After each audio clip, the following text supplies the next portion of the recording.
Do you ever wonder if your forgetfulness is normal or an early sign of dementia? Could losing your keys be something more sinister? While memory lapses are just part of getting older, knowing the difference between normal aging and early dementia could change everything. Today, we'll uncover the subtle warning signs that should not be ignored. I'm Dr.Vickie Petz Kasper. I practiced obstetrics and gynecology for 20 years until I landed on the other side of the sheets as a very sick patient. When my own body betrayed me, I took a handful of pills to manage my disease and another handful to counteract the side effects. My health was out of control. Through surgery, medications, and lots of prayers, I regained my strength only to face another diagnosis. My doctor challenged me to make radical changes through lifestyle medicine.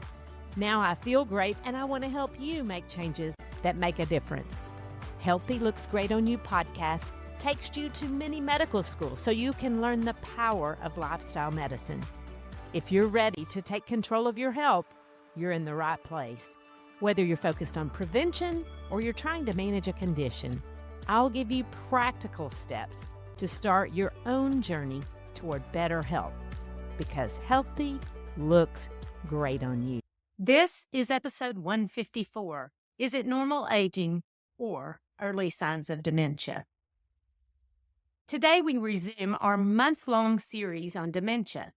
If you've ever worried about your own cognitive function or that of a friend or a family member, you're going to learn what's normal and what's an indication of something more ominous.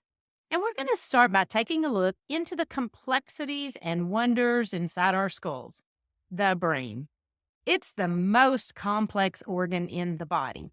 When I was a medical student, over the course of gross anatomy, we dissected a cadaver, all the organs. It was a long and tedious process, separating tendons and blood vessels in the hand, examining the stomach, pancreas, and liver as we removed layer after layer from the abdominal cavity. We inspected the lungs, inside and out. But you want to know what we did not do in gross anatomy? We didn't look at the brain. Now, before you think we skipped something, just the opposite is true. At the end of the semester, we had to remove the brain because there was an entire course that followed on neuroanatomy. But don't worry, I don't call this mini medical school for nothing, so I'll be quick. But we are going to do a very surface overview of the anatomy of the brain. Your brain weighs about 3 pounds, and it contains lots of nerve cells and an intricate network of communication. This may surprise you, but about 40% of it is water, protein, carbohydrates, and salts. And guess what comprises the other 60%? If you said fat, you get to graduate early, but I'm guessing that you didn't. There are 3 main parts of the brain and 2 main layers. Now, of course, this is a huge oversimplification, and there's so much more, but we're going to stick to the very basics. The biggest part of the brain is the cerebrum, and it takes up about 80% of the brain. This is your thinking, feeling, reasoning, learning, problem-solving memory part of the brain. It's the part that makes you uniquely you. It allows you to speak and exercise judgment and feel and see and hear and touch. It also helps regulate temperature and controls the movement of your body. But it's the cerebellum in the back part of the head that keeps your body balanced and coordinated. And it's about the size of your fist. It may also play a role in thought, emotions, and social behavior, even addiction. The third part is at the bottom of the other 2 parts. It's called the brainstem. And it connects the brain to the spinal cord, and it controls basic functions like your heart rate and breathing. The outer layer of the brain is called gray matter because it's literally a darker shade. The interior of the brain is made up of white matter. And speaking of matter, why does any of this matter? Well, you see, different parts of the brain control different functions, and wherever there is pathology, there is loss of function. And like real estate, location, location, location is everything. The surface of the brain is convoluted with these deep folds, and this creates more surface area for more connections between neurons or nerve cells. But as we age, the brain starts to shrink, and it actually starts in your 30s and 40s. Then, like crow's feet and gray hairs, it starts to ramp up at age 60 along with saggy skin and accelerates even more after age 70. Aging is not for the faint at heart, but a lot of people are doing it. In fact, 1 in 6 American adults is over the age of 65. According to U.S. Census data, this age group grew nearly 5 times faster in the total population over the last 100 years to reach nearly 17% of the entire population in this country, to the tune of 55 million gray-headed, pickleball-playing, Medicare-receiving, joint-creaking, golden agers. And yeah, we're concerned about living independently, driving, retaining our mental acuity, and remaining productive members of society. Full disclosure, I'm not quite there, but I'm also not far away. The brain's characteristics can actually be seen on imaging. MRI is the most sensitive, and with aging, the radiologist can see that the surface of the brain is less wrinkled and occupies less space inside the cranium or skull. I mean, when your belt's a little loose, that's not a bad thing, but who wants a smaller brain? And unfortunately, this is not like Honey, I Shrunk the Kids, where you can just aim a contraption and zap it back to normal. It's more like the sweater you accidentally put in the dryer.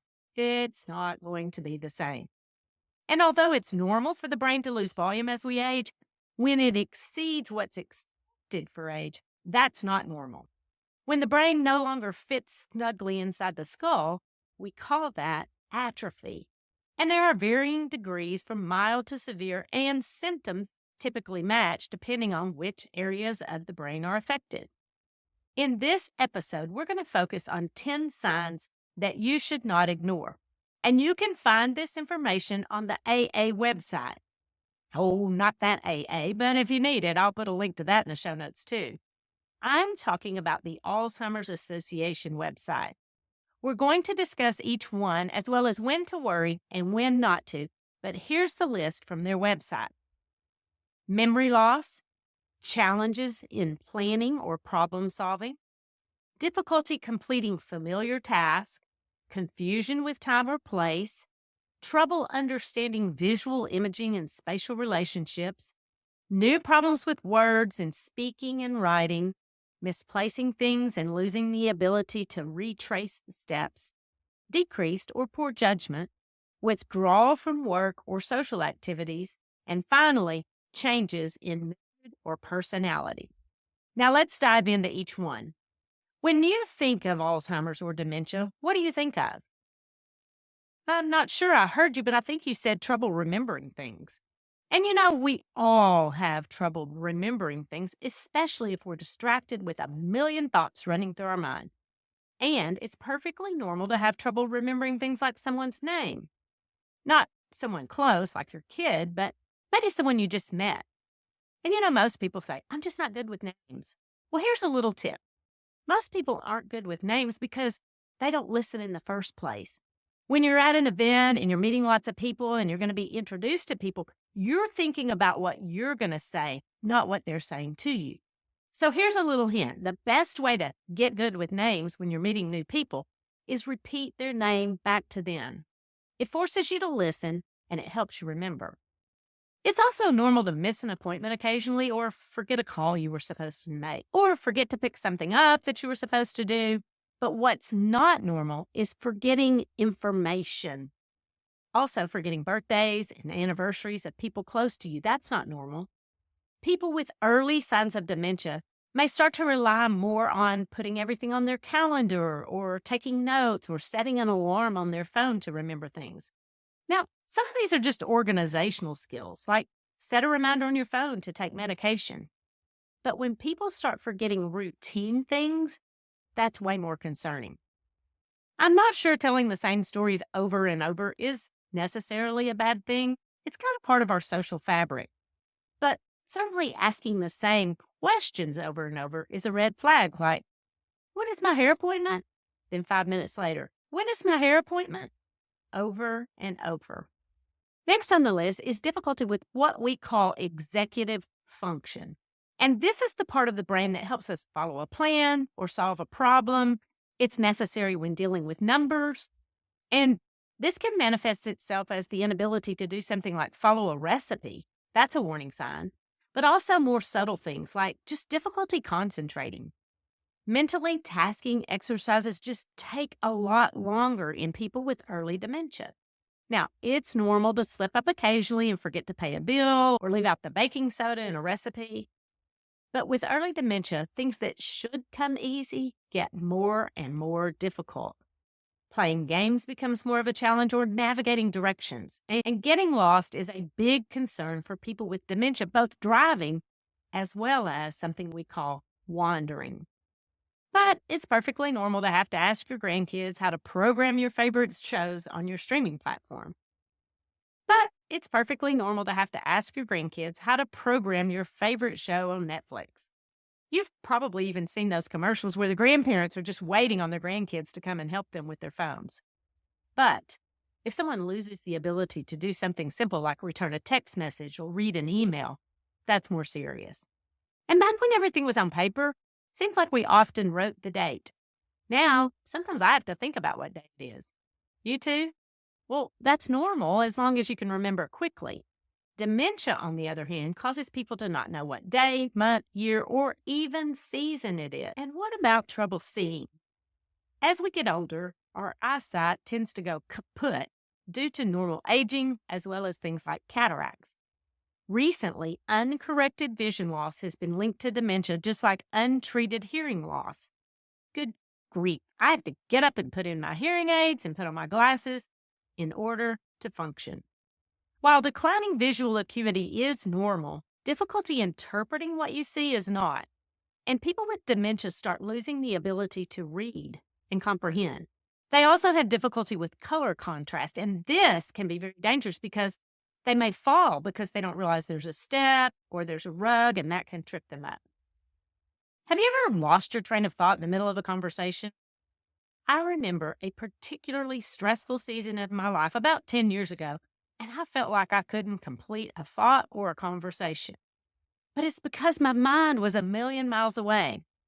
Turns out it's normal to occasionally have trouble finding the right word you're looking for. But in people with dementia, this is more pronounced.